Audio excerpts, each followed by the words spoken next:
Guys, akala nyo training lang to. Akala ko rin.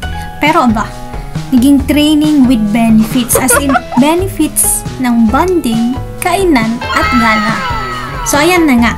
Kasama ang buong tropa, nag-training workshop kami, may mga pa-note-taking, parang board exam yung susunod. Pero in real life, ang utak namin lahat like, saan kaya tayo gagala? Saan kaya tayo pupunta? Or anong kakainin mamaya? Ganyan. Tapos pagkatapos ng seryosohan, switch agad to enjoy mode. Tapos kain ng galore, kahit yung diet ng iba, quit na. At syempre, kantahan. Nagising ang mga hidden talent, no? Yung iba, biglang naging legendary singers, Ilocano, mga kantang tila napasaktan.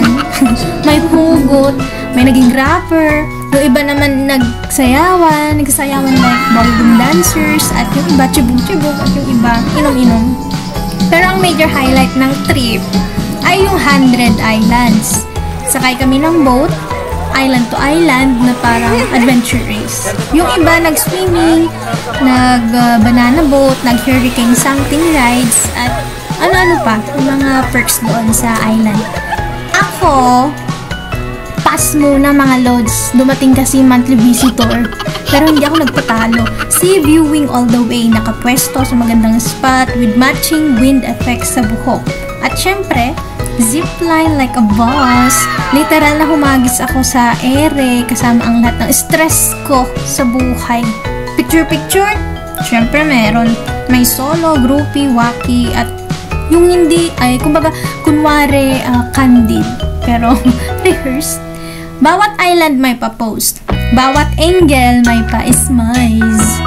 At the end of it all, masaya, sobrang saya, banding, kwentuhan all the way, at memories na forever naming dadalhin. So, salamat Alaminos. At syempre, salamat din sa aming Sir Vergara for being such a game and awesome din that time.